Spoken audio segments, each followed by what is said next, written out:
Students, हम miscellaneous exercise जो है चैप्टर 2 की उसी को कंटिन्यू कर रहे हैं। क्वेश्चन 7th जो है वो देखिए, let F G defined from real number to real number defined by F X equal to this and G X equal to this. दो फंक्शन गिवन है आपको एफ और जी, जिनका डोमेन और रेंज जो है वो रियल नंबर का सेट है और वो डिफाइंड है एफ एक्स है एक्स प्लस 1 और जी एक्स है 2x माइनस 3। फाइंड आउट क्या करना है आपको, F plus G. So F plus G क्या होगा, F of X, F plus G of X, sorry F plus G of X equal to F X plus G of X which is equal to F X की value क्या है, X plus 1 plus G X की value है 2x minus 3। तो ये value आपके पास क्या आ जाएगी, 3x माइनस 2। ठीक है। दूसरा f minus G of X आपको फाइंड आउट करना है which is equal to F of X minus G of X equal to X plus 1 minus 2x minus 3 which is equal to X plus 1 minus 2x plus 3। तो answer क्या आएगा, minus X plus 4। Okay.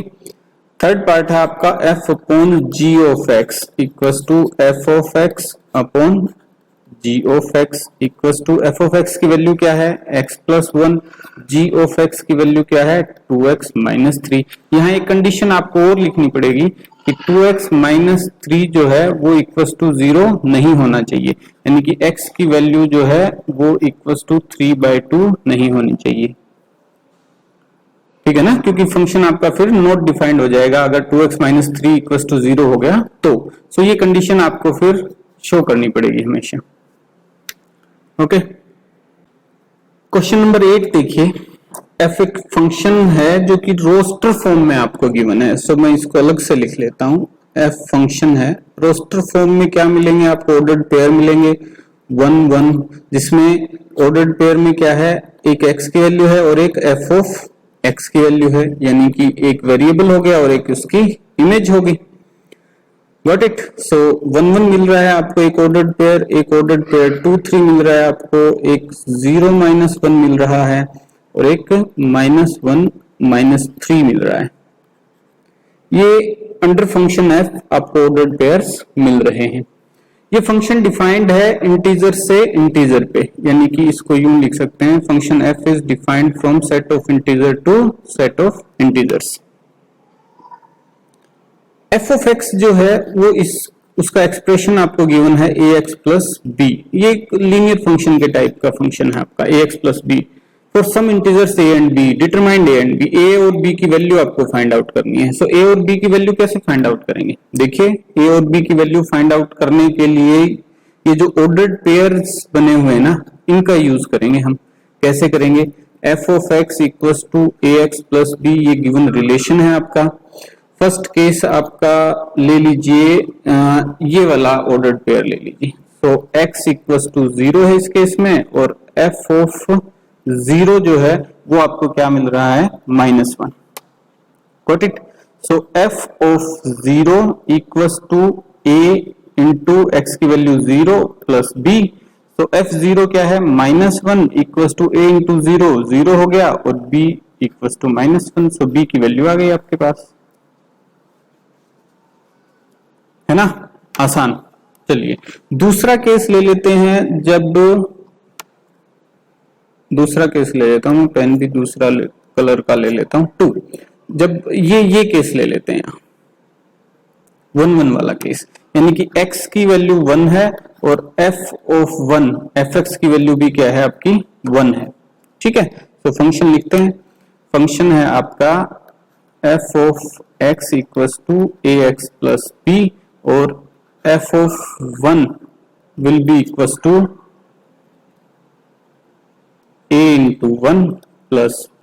f of 1 की value क्या है, 1 equals to a into 1 a, और b की value आपने अभी फाइंड की है, देखिए ये रही, फाइंड आउट की है, b is -1 so -1।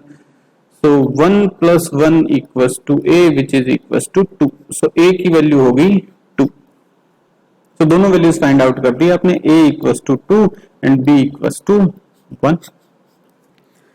Question number 9 देखिए, let r be a relation from natural number to natural number. r एक रिलेशन गिवन है और उसका डोमेन और को डोमेन क्या है, नेचुरल नंबर का सेट है। नेचुरल नंबर का सेट क्या होता है, जिसमें 1 2 3 4 अप टू इंफिनिटी चलता जाएगा ये सेट। रिलेशन डिस्क्राइब्ड है आपका, ऑर्डर्ड पेयर ए बी मिलेंगे आपको जिसमें A B belongs to N, और रिलेशन क्या गिवन है, A equals to B square.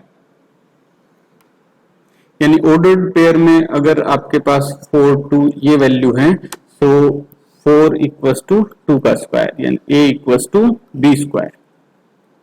ये a है और ये b है, तो ये कंडीशन सेटिस्फाई करते हुए आपके पास वैल्यूज आएंगी। आर द फॉलोइंग ट्रू, अब 3 पार्ट गिवन है और पूछा वो सही है या नहीं। सो ए बिलोंग्स टू आर, पूछ रहा है वो ए बिलोंग्स टू आर, जिसमें कि a क्या है, वो आपका कोई नेचुरल नंबर है। सो 1 1 अगर रखते हैं हम, सो 1 इक्वल्स टू 1 का स्क्वायर, ये तो सही है, और 2 2 रखेंगे तो 2 इक्वल्स टू 2 का स्क्वायर, वो इक्वल्स टू नहीं है, या 3 इक्वल्स टू 3 का स्क्वायर, वो भी कंडीशन नहीं सेटिस्फाई हो गई। ठीक है, सो सिर्फ एक के लिए तो ये पॉसिबल हो सकता है, बट जब ए दे रखा है, इसका मतलब जनरल वैल्यूज कोई भी वैल्यू उठा हुआ अपन से, तो वो पॉसिबल नहीं है। देखिए ना, तो 2 के लिए पॉसिबल है, ना 3 के लिए, ना 4 के लिए, किसी के लिए भी नहीं होगी। ठीक है, सो ये नहीं हो सकता, नो, कैंसिल आउट कर दीजिए इसको, नहीं हो सकता ऐसा। दूसरा पार्ट है A B belongs to R, A B belongs to R, यानी ये दिया है इसने कंडीशन, यानी a equals to B square है ऑलरेडी, इंप्लाइज दैट, तो क्या ऐसा होगा कि B A belongs to R, B A belongs to R, इसका मतलब क्या हुआ, b equals to A square, तो क्या ऐसा होगा, ऐसा नहीं होगा भाई। कैसे नहीं होगा, देखिए आप एक कंडीशन देखिए, 4 2 बिलोंग्स टू आर, क्योंकि 4 इक्वल्स टू 2 का स्क्वायर, बट क्या 2 4 बिलोंग्स टू आर हो सकता है, जैसे इस 2 4 अगर मैं रखूंगा तो b equals to A square, यानी 4 का स्क्वायर, सो 2 इक्वल्स टू 16, ऐसा तो नहीं हो सकता, पॉसिबल नहीं है, सो ये कंडीशन भी पॉसिबल नहीं होगी। Got it. थर्ड पार्ट देखिए, थर्ड पार्ट है आपका, थर्ड पार्ट में क्या कहता है, A B belongs to R, A B belongs to R है, यानी a equals to B square, पहली बात। BC बिलोंग्स टू आर है, PC बिलोंग्स टू आर है, यानी B equals to C square है। Implies that AC belongs to R, AC belongs to R का क्या मतलब हुआ, A equals to C square. ऐसा होगा क्या, वो पूछ रहा है, तो ऐसा भी नहीं होगा। क्यों नहीं होगा, देखिए A equals to B square है, a equals to B square है, यहाँ a equals to C square, यानी b square equals to C square आ गया इस केस में, तो इस तरीके से तो, but b equals to C square है, या होना चाहिए ऐसा, तो ये भी पॉसिबल नहीं होगा। इसी को नंबर्स की हेल्प से भी हम सॉल्व करके देख लेते हैं। जैसे आपके पास ये वैल्यू आ जाएगी 16 और मैं 16 4 ऐसे लिख सकता हूं, a equals to B square, तो उस कंडीशन में 16 इक्वल्स टू 4 का स्क्वायर सेटिस्फाई होता है। ठीक है जी, फिर रखिए आप 4 2, तो यहां से आ जाएगा आपके पास b equals to C square, इस केस में 4 इक्वल्स टू 2 स्क्वायर, ये कंडीशन भी आ जाएगी। अब वो कह रहा है a equals to C square हो सकता है क्या, तो a इस केस में हो गया आपका a b और b c, a इस केस में हो गया 16 which is equals to C square यानी 2 का स्क्वायर, तो 16 इक्वल्स टू 4, वो तो पॉसिबल नहीं है। ठीक है ना, सो ये थर्ड कंडीशन भी पॉसिबल नहीं है।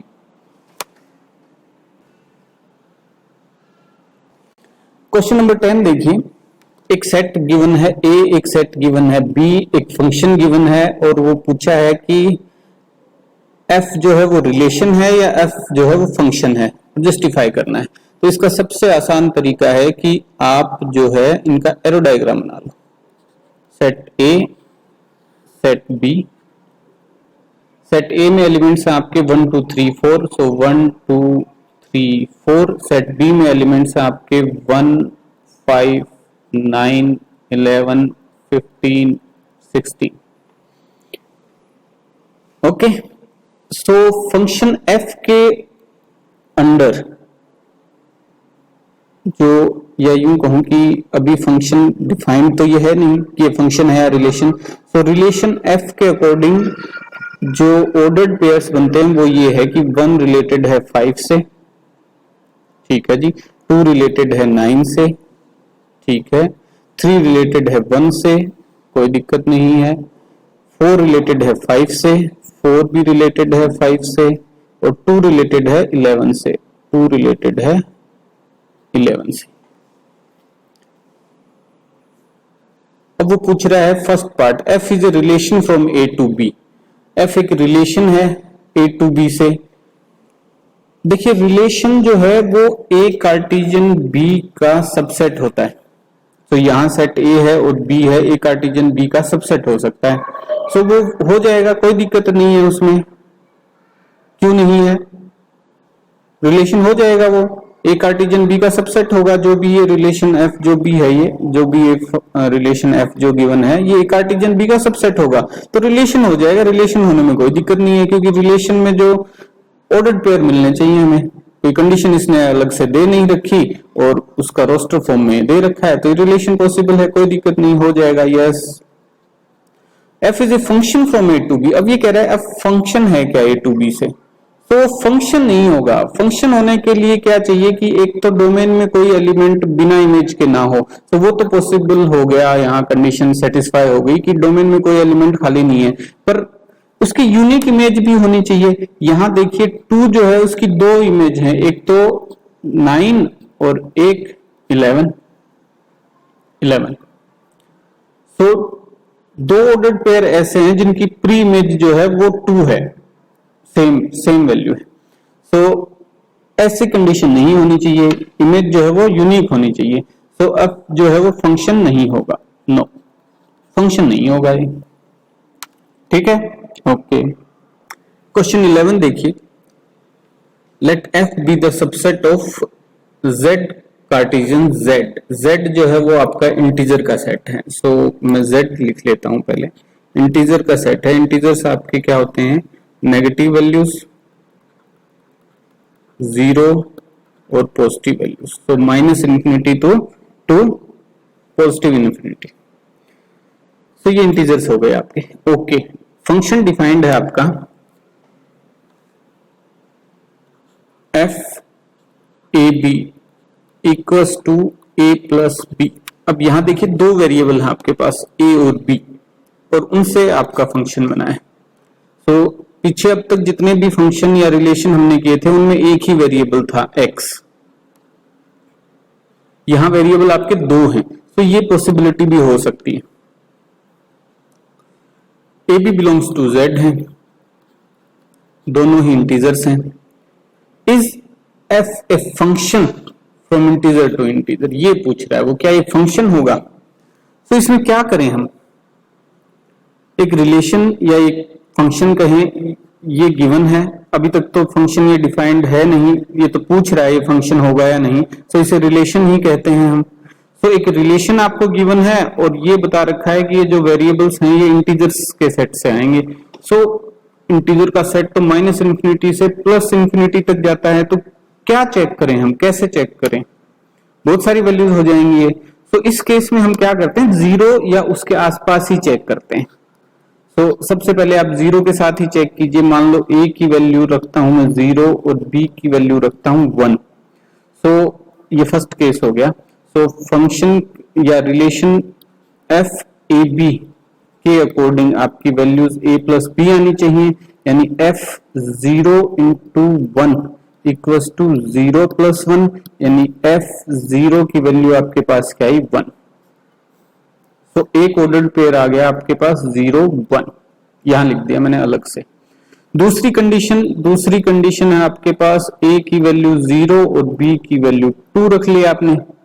तो उस केस में देखिए क्या आएगा, f 0 इंटू 2 0 हो गया और 0 प्लस 2 आपके पास क्या आ जाएगा, 2 आ जाएगा, यानी कि f 0 2 ये एक ऑर्डर्ड पेयर आ गया आपके पास। अब आप ही बताइए, मुझे आगे करने की जरूरत है इसको सॉल्व। तो पूछ रहा है फंक्शन होगा या नहीं, तो ये फंक्शन नहीं होगा क्योंकि जीरो की दो इमेज है यहाँ, एक तो 1 और एक 2। फंक्शन की कंडीशन क्या है कि डोमेन के जो एलिमेंट है उसकी एक से ज्यादा इमेज नहीं होनी चाहिए। यहां देखिए डोमेन का एलिमेंट क्या हुआ 0, और 0 की एक से ज्यादा इमेज है, एक तो उसकी इमेज है 1 और एक है उसकी इमेज 2। और बहुत मिल जाएंगे आपको, क्योंकि जब b की वैल्यू आप चेंज करते जाओ, b की वैल्यू 3 रखोगे तो यहां आपको 3 मिल जाएगा, 0 3, एक ऑर्डर्ड पेयर और मिल जाएगा। b की वैल्यू आप 4 रखोगे तो यहाँ एक ऑर्डर्ड पेयर और मिल जाएगा आपको, जिसमें 0 आपका रिलेटेड है 4 से। ठीक है, तो 0 3 भी मिल जाएगा आपको, 0 4 भी मिल जाएगा, 0 5 भी मिल जाएगा। पुट करते जाइए, तो 0 की मल्टीपल इमेजेस मिलेंगी आपको, जो कि फंक्शन के लिए नहीं होनी चाहिए। रिलेशन में पॉसिबल है, चलेगा काम, बट फंक्शन की जो कंडीशन है वो ये है कि मल्टीपल इमेज नहीं होनी चाहिए, एक से ज्यादा इमेज नहीं होनी चाहिए, तो ये फंक्शन नहीं होगा, नो। 12th क्वेश्चन देखिए, let a is a set. तो सेट हम लिख लेते हैं जी, ए सेट है जिसमें 9 है, 10 है, 11, 12, 13। एक फंक्शन डिफाइंड है from set a to natural numbers, यानी ये दूसरा सेट जो है वो नेचुरल नंबर्स का सेट है। उसमें वैल्यूज क्या क्या आएंगी वो तो देखते हैं हम। डिफाइन कैसे है, f of n equals to the highest prime factor of n. ये जो एन हमने लिया है इसका highest prime factor, prime factor पता करने से पहले आपको प्राइम नंबर्स क्या होते हैं वो पता होने चाहिए। तो प्राइम नंबर्स क्या होते हैं, जिनके एग्जैक्टली दो फैक्टर्स हों। प्राइम नंबर्स वो होते हैं जिनके एग्जैक्टली दो फैक्टर्स हों। जैसे 2 है, 2 के दो फैक्टर हैं, एक तो 1 हो गया और एक 2 इटसेल्फ हो गया। ऐसे 3 के दो फैक्टर्स हैं, एक तो 1 हो गया और एक 3 इटसेल्फ हो गया। तो ऐसे नंबर्स जिनके केवल दो ही फैक्टर्स हों उनको प्राइम नंबर्स बोलते हैं। तो यहां जो फंक्शन के लिए हम वैल्यू उठाएंगे n की, वो डोमेन में से उठानी पड़ेंगी हमें। सो डोमेन में वैल्यूज n की 11 हो सकती है, 9 हो सकती है, 10 हो सकती है, 12 और 13 इनकी ये वैल्यूज हो सकती हैं, और इनके प्राइम फैक्टर्स हाईएस्ट हमें फाइंड आउट करने हैं।